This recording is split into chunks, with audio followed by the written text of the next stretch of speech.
Hey guys, and welcome to another episode of Fishing with Big D. Back out here to the old stomping grounds, Saltville Ponds, and we're going to be doing some ultralight pan fishing. We're going to be throwing Gulp minnows on our ultralight rod.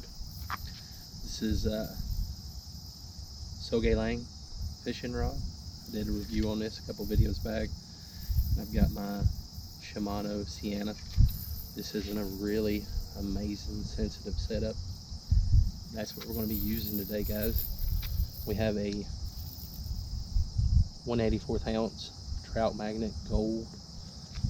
We've got a split shot about 10 inches up, and we've got a rattle bobber. We'll use that float and kind of adjust the heights here and there as we figure out where the fish are laying.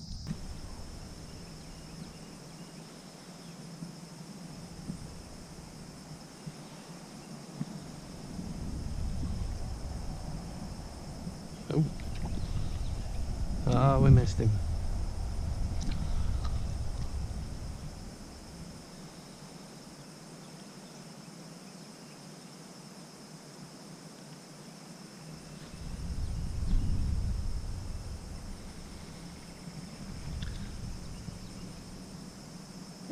Just remember, guys, your first few casts is just going to be all about searching. So I know I've got a pretty good depth picked out with the lure. I think I'm about 10 inches below my bobber. Look at that, he about pulled the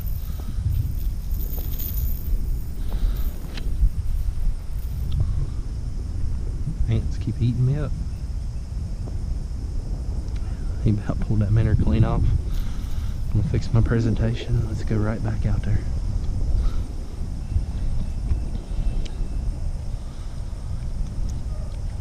Now there's multiple ways you can retrieve this lure. You don't have to use a float. I just like to use a float. Keeps me up and off the bottom. But you can also do a steady, constant, slow reel, which occasionally that'll do the trick.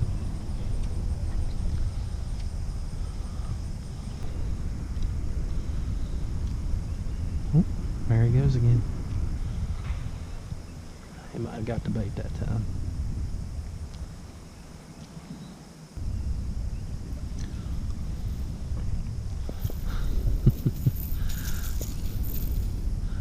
It's a tedious game. They'll grab that tail and take off running, and it takes them a little bit of time to get that minnow fully in their mouths.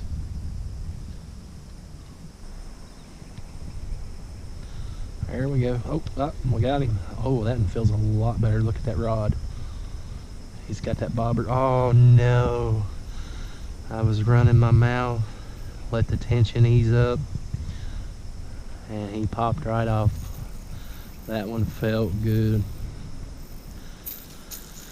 Oh man, that's what I get running my tater. Alright, went to change out minnows. That one's done. Alright, we're re-threaded up. Once again, apologize, it was my fault. I was running my tater, wanting to show you how great the action is on this rod. And that one was a nice one. Ended up shaking that hook on me because I lost the tension there for a second. That'll happen. Oh man. There must be a nice little pile of them right there, because that makes two really good bites in which the float that I'm using went way up and under. That's usually a good indicator of a bigger fish. These smaller ones, they're pretty forceful, but not strong enough to keep it under like that. Oh, there we go. Oh, this one's fighting good. Look at that rod. I'm not going to let loose on the tension this time. Let's see if we can keep him out of these trees. Oh, there's the bluegills. There we go, guys. That's what I'm talking about. Big old bluegills. Look at that. Look at them pretty colors. Oop.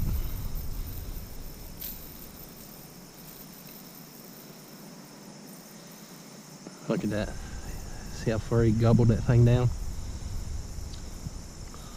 They just love that minnow, guys. This is something about it. Good imitation. Once again, that is a big old bluegill. Pretty colors. Let's let him loose.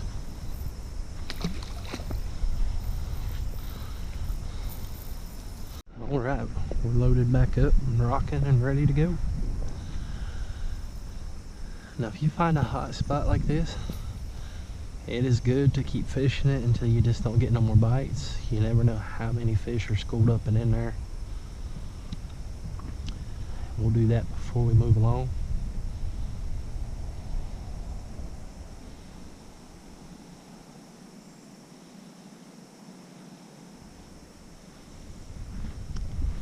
Usually I wait till,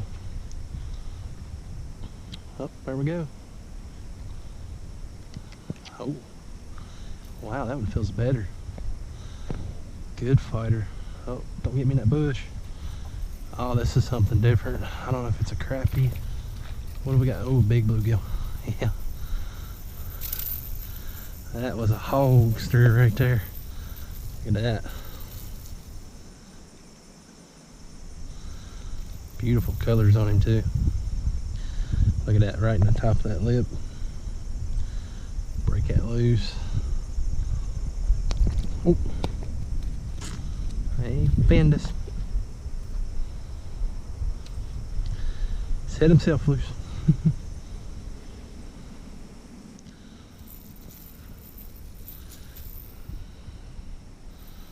Luckily, he didn't tear that too bad, so I'm going to reuse it. I think we could catch another one out of this hole. Wow, that one was really subtle bite. I mean, it's like he just sat on it and chomped, but never once pulled that float under. Oh man, did y'all see that? That had to be a crappie. He took it under, and I think I pulled it right out of his lips. Just hard to believe something small pulling under quite as deep as it did. Alright, we're gonna make some adjustments. Definitely gonna have to rethread this. I think we can still catch a fish or two on it. Now we made a long fan cast out. We're gonna kind of fan our way back out, trying to get away from these smaller fish.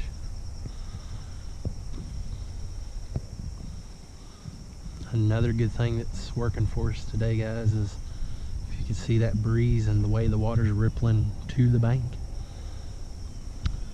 That likes to excuse me, that tends to drive the tiny minnow and fry closer to the banks here, and in turn your bigger predator fish follow them up.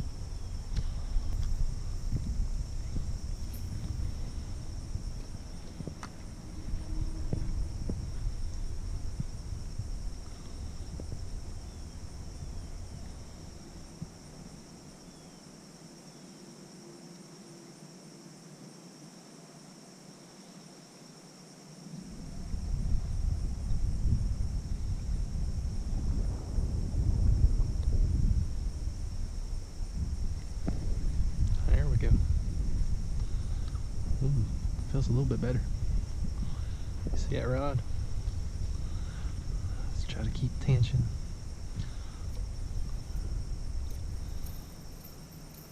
Look at them head shakes. Big bluegill. Oh yeah. Fat bluegill. Look at that. That's what we're after, guys. These big, fat, dinner plate size bluegill.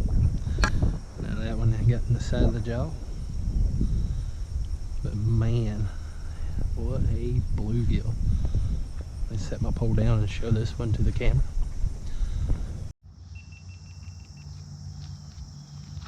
Alright guys, so that's what we're here for. Look at these big bluegill. Big as your hand. Big fat lipped bluegill, if I can get him to open his mouth again. But it's a fat old bluegill.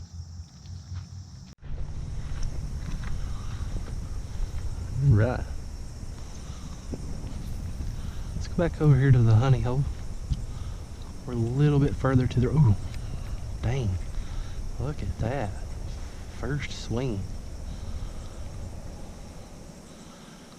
I tell you what, man, the bite is on today. And so much fun.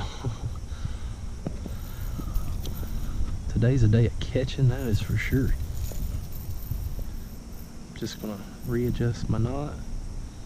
Make sure my lure looks good. Alright, let's see if we can hook whatever that was that got away. I don't know, in the tree a little bit.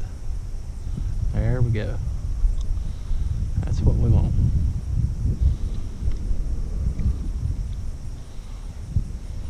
There's that shade. We like that shade. Oh, take it, take it. You know you want it.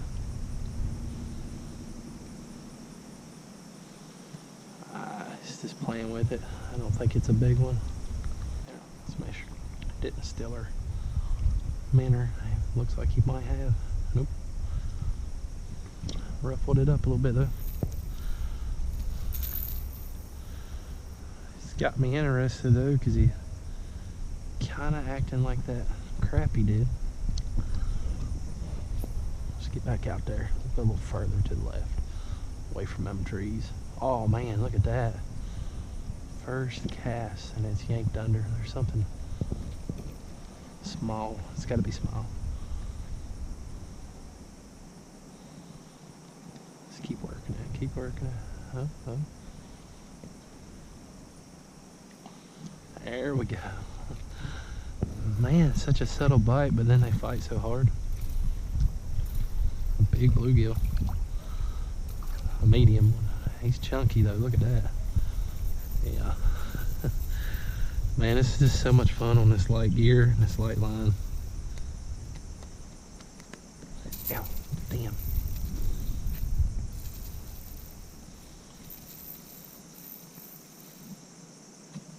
Got me.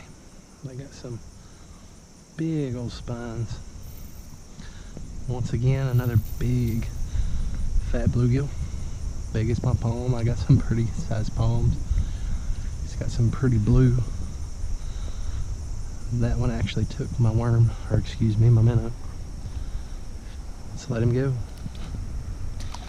Spiny little booger.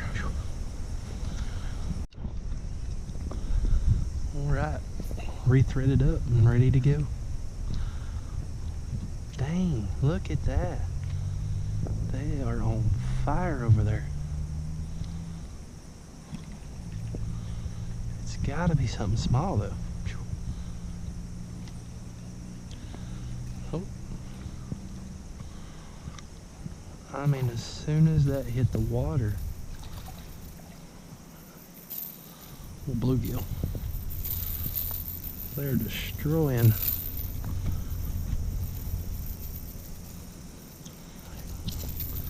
That's more your average size bluegill, but we're not after you today, bud.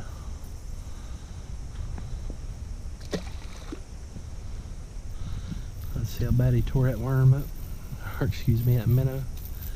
Chomped the tail right off. We'll see if I can still manage to pull another one out on this. Let's see if we can catch the first drop booger. He's hit it every time.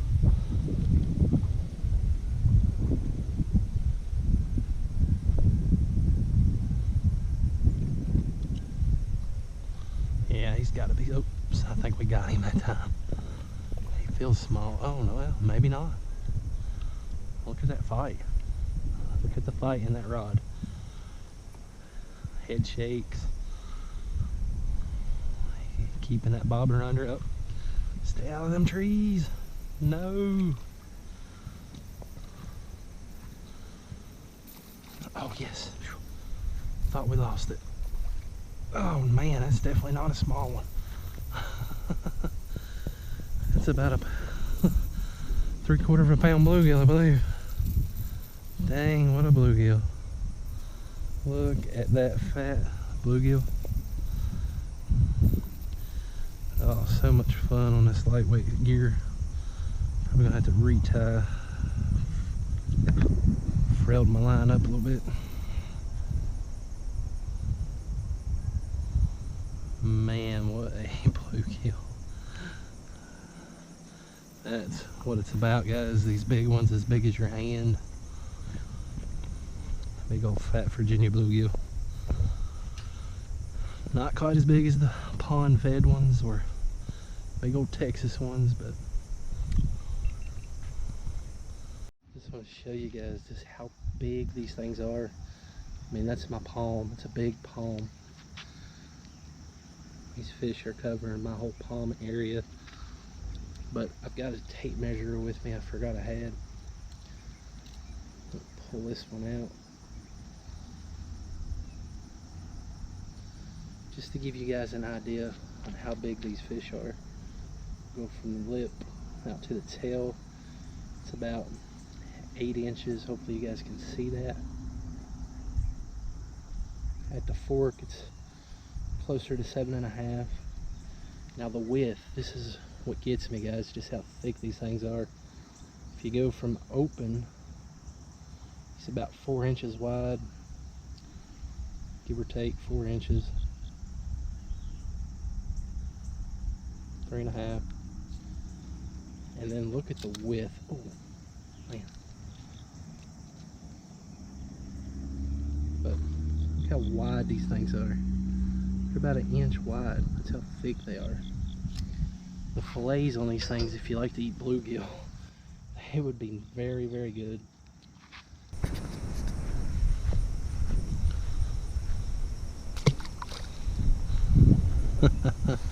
That's so much fun. Today has been a fun-filled, adventurous day. We have caught a lot of nice ones. Love to catch a couple more real nice size crappie. That would have been super fun. Hey, there we go. They seem to have died off about 11ish. Wow, this one's hoisting it to the bottom. This one's fighting different, a little bit different. Let's see what we got here, guys. He's keeping that bobber way down. Ah, come on.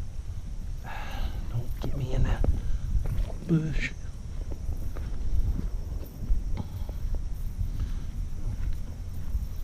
Oh, it's a big bluegill.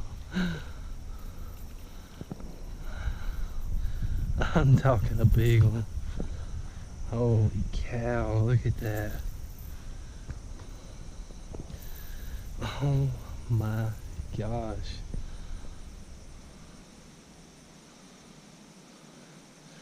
I can barely get my hands around this one. Look how fat that thing is.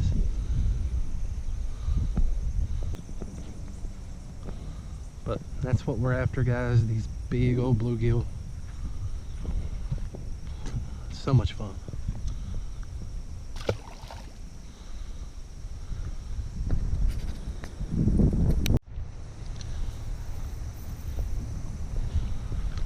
Now this is public water, it's not no private pond. You can see the flag over there, that's the ball field. This is a small little pond here, or actually this is the larger pond in Saltville.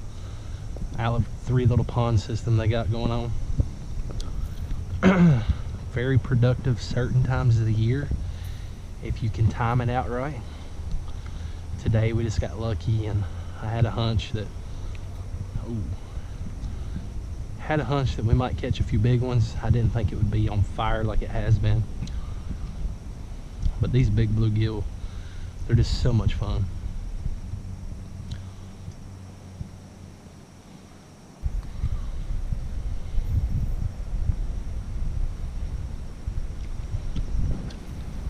mean, it's literally been about every other cast. Oh. Man, so much fun. Get you some gear, get out here and try it. I mean, even if you're not a big fisherman, you're gonna have so much fun. Bring your kids out. Oh no.